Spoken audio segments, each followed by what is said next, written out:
So if you use the same material, the DOS is the same between the two ferromagnets that sandwich the insulating tunneling barrier. But in the anti-parallel configuration, these two are different, as shown here. So, and now we apply the voltage, and we observe the tunneling current, and measure the resistance for these two cases.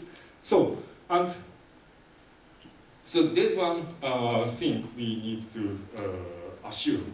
So the spin direction doesn't change during the tunneling barrier, during the tunneling.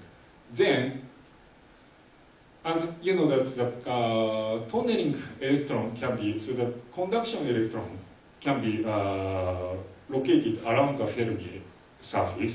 So these electrons can be tunneled to here, and these electrons can be tunneled to here. So the number of the electron and the number of the seed to accept the electron are the same for the parallel configuration, but in the anti-parallel configuration, the smaller spin has a larger number of the seed to go, whereas the majority spin has the larger number, but the acceptable seed, number of the seed is very limited. So this anti-parallel configuration results in a higher resistance than the parallel configuration. So these are so this gives rise to the resistance change in between these two cases. And in the ultimate case, so there is some very special systems which is called half metal, in which no minority spin exists at the Fermi level. And in this case, in the parallel configuration, you can still observe the finite tunneling current because the upspin, so there is some seed to tunnel for the majority spin. But in the anti-parallel configuration, although there is some seed to accept the upspin, there's no spin of the there's no upspin. But there's no seed to accept the down spin, but there's some spin, or there's some spin. So in the anti-parallel configuration, in a very ideal case, current cannot tunnel in the tunneling barrier. So the half metal is a very ideal system to observe a large TMR effect. But in reality, due to several reasons, the infinite TMR resistance cannot be observed. But so the higher the spin polarization, you should obtain the higher TMR. So this is the important point of the TMR. So the magnitude of the TMR can be described by the spin polarization factor P, and the P can be defined by this equation. So it can be described by the density of states at the Fermi level. And so there's not so complicated mathematics, but you can easily derive the expression of the TMR ratio using the spin polarization factors as shown here. So how large TMR ratio can be expected by this equation? So the typical spin polarization of the transition metal, 3D transition metal, is shown here. So the typical value is somewhere around 0.5. So by substituting 0.5 to these equations, the expected TMR is somewhere around 70%. So if you use a typical transition metal, you should be able to obtain the TMR up to 70% or somewhere around there. So how to increase this value? So one way is changing the ferromagnetic metal that has a higher spin polarization, but it's actually not so easy task to find such a good material. But So this is the history of the TMR. So in 1995, around 20% TMR was found, reported by Professor Miyazaki and Professor Mudera. And after that, the gradual improvement of the TMR has been reported by several groups. But it's very hard to go to the higher TMR. But in 2002, the theoretical researcher Butler and Manson and their colleague find another way to increase the TMR. That's the coherent tunneling in MGO barrier.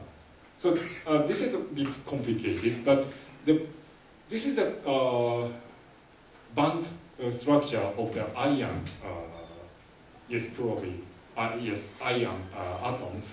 And in the iron atoms, there are several types of the electron, and for that can be classified by the symmetry of the electrons.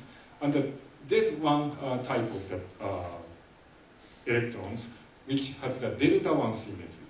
And if you focus on the delta-1 electrons, there's no, so here we have the Fermi level, and there's a finite density for the delta-1 majority spin of the delta-1 electrons, but there's no state for the minority delta-1 spins.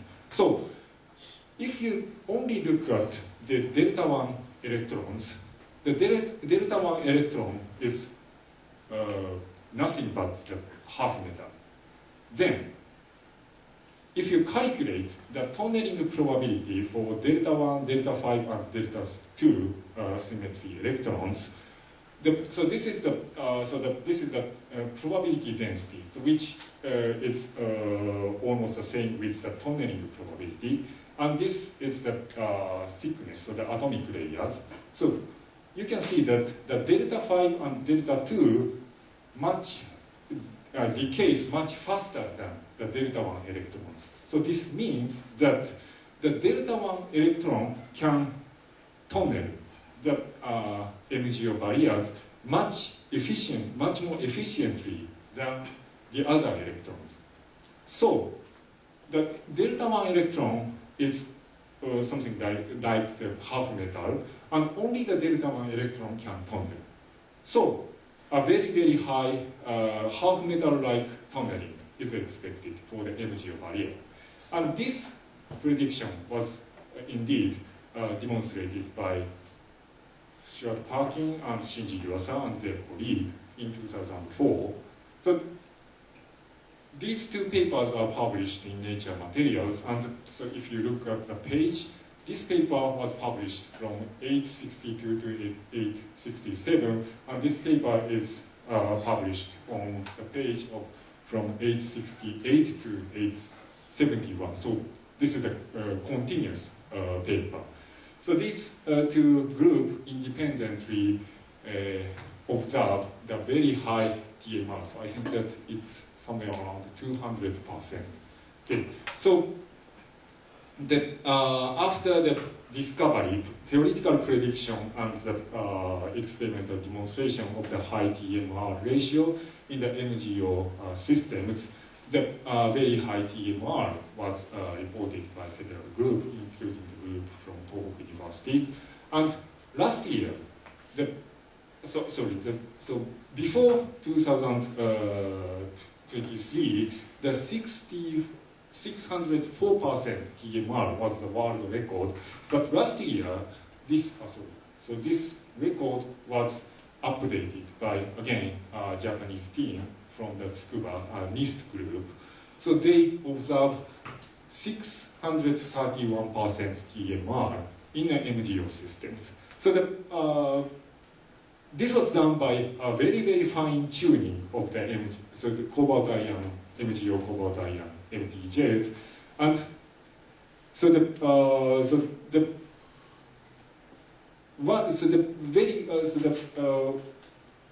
this is done by the very fine tuning. But one more interesting thing is that they observed the oscillation of the TMR. So this graph shows the okay. So this shows the TMR or the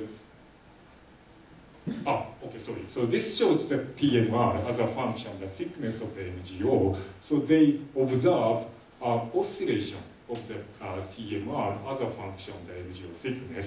So the and this cannot be explained by the coherent tunneling theory derived by Bertrand and Masons. But so anyway, so due to these oscillations, they achieve a very high TMR. And actually, so these authors cannot explain the oscillation. So this paper just reports a very high TMR. So this is the thing we need to. Is there a higher? Theoretical limit for maximum TMR? Or could it be anything?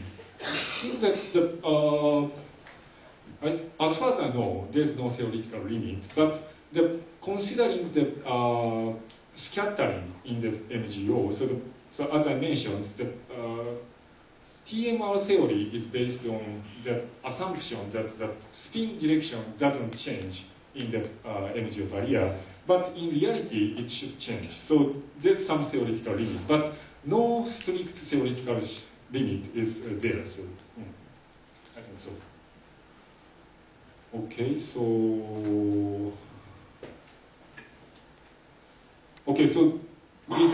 this is the world record. So 631% is the highest value so far observed at room temperatures.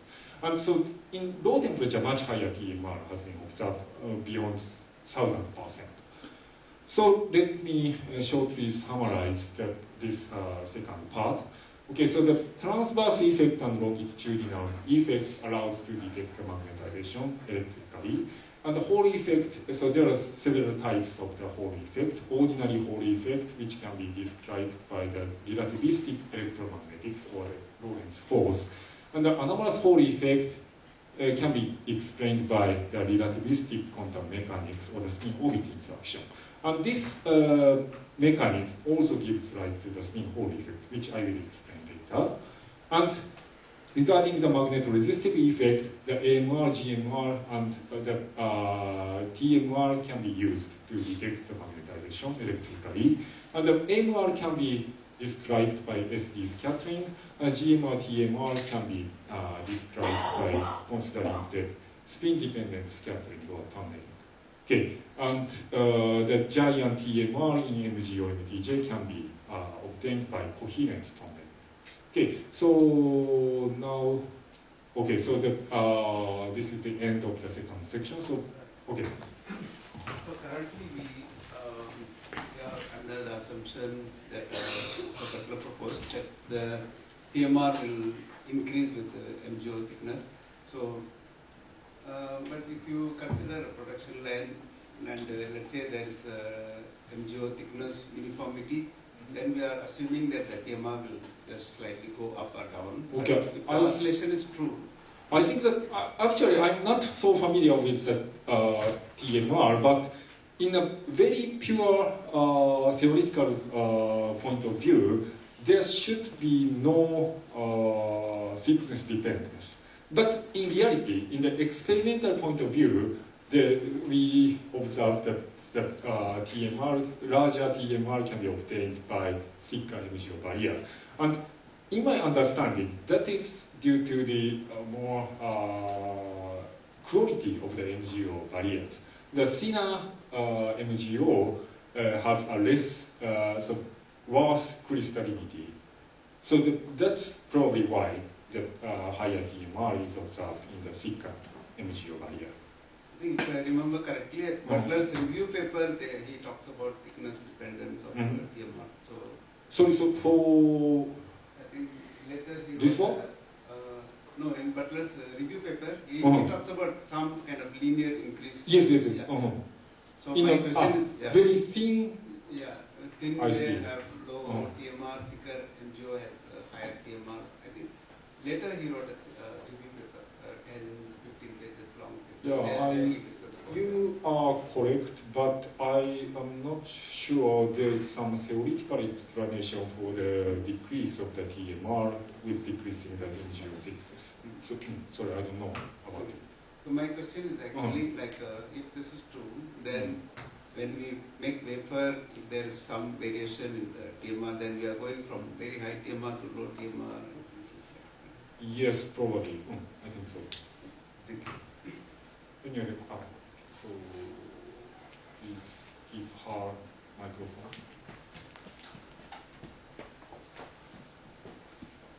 Hello, Professor. So the intermixing or spin mixing or hybridization at the interfaces are completely ignored in the TMR theory?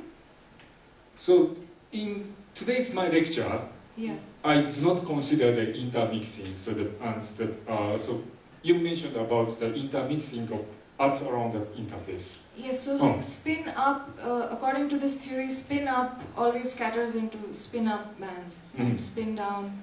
So there's no like intermixing between there's no spin mixing, basically. Yeah, so if we consider the spin intermixing, then less TMR effect is expected. So that's a secondary effect. But is it like formulated into is there some way, is it a correction or? Maybe yes, but sorry, I don't know where. Okay. And sir, so the MgO thickness, is there an upper limit beyond which the tunneling? Okay, that's also a good question. And I don't know the theoretical explanation, but because I'm an experimentalist, so I would like to say the upper limit from the experimental point of view. So in experiment, we actually tried to increase the thickness of the MgO barrier to obtain the very high MR ratio, very high resistance. But in reality, the MTJ is covered by insulating layer. Okay, so the MTJ is isolated by depositing the insulating layer, but some current can go in the insulating passivation layer. So that's in reality limit the observed high resistance. That's the answer from the experimental point of view.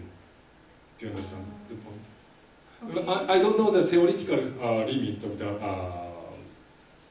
barrier, but I think that it can be explained by the tunneling effect in the quantum mechanics. Okay, Professor. And one last question, maybe I missed, but can you please explain, is there any difference between like spin up and spin down tunneling rates, or are they equal, or is it included in implicitly somewhere? So in this explanation, we do not consider the tunneling probability for the majority and minority spin. So this explanation assumes that these are equal. Equal. Okay. Thank you, Professor. So that it can be explained just by the status of the Fermi level for up and down spin. Okay, so. I have two questions, and it occurred to me that there are several papers regarding the antiferromagnetic tunnel junction. Antiferromagnetic tunnel junction. Okay, very hot topic. Can it also be explained by your pictures of the spin polarization for the TMR? Actually, I do not fully understand the picture of the antiferromagnetic TMR, but in my very naive understanding, it can be, so that theory is based on this picture, but it's much more complicated. So that's a very hot topic. That's a very good question. I just give you a clear answer. So the second question is that, are there any solutions of substitution for the higher TMR, such as alternative for ferromagnetic layer cobalt boron or the insulator MgO? Okay, so other than cobalt ion boron MgO, Yeah. I don't know as well. But I think that many people tried to find the alternative material systems, but no one cannot find a good material system. So that may be the answer for your question. So at least in the history after the discovery of the giant TMR in 2004, no one could find the good alternative So material from system. your opinion, is the best combination? I think so far, but there might be some other material system. By the way, so in this theoretical paper, in addition to MGO, I do not remember the material systems, but one more barrier material, zinc selenide, also shows this filtering effect. So please look at this paper. Thank you. Okay, so any more questions? Okay. Hi, thank you. Sorry, I have a quick question. Can you talk a bit about the planar Hall effect? Planar Hall effect. Yeah. Okay. Because this is something that I've sort of seen pop up, and I'm not able to understand it just from reading the papers that talk about it. You know. Yeah. So what is the planar Hall effect? Planar Hall effect. Yeah. I see. Okay. Yeah. So the planar Hall effect. So sorry, I didn't tell you, but the planar Hall effect can be understood by this picture. That's just the transverse effect of the transverse version of the AMR. So in this cartoon, if you observe the voltage in these directions, so this oscillation of the resistance in the longitudinal direction gives the transverse, a change in the transverse voltage. So the planar Hall effect can be simply understood by considering the AMR in the longitudinal direction. Right, I see. So in that sense, so yeah, a sort of planar Hall effect measurement is a longitudinal resistance. So the planar Hall effect is the transverse version of the AMR effect. Right, okay, yeah, I see. Okay. Yeah, thanks. So I think that it's a good time to have a short break. Okay, so let's start the second part from 9:35 or 9:35. Okay.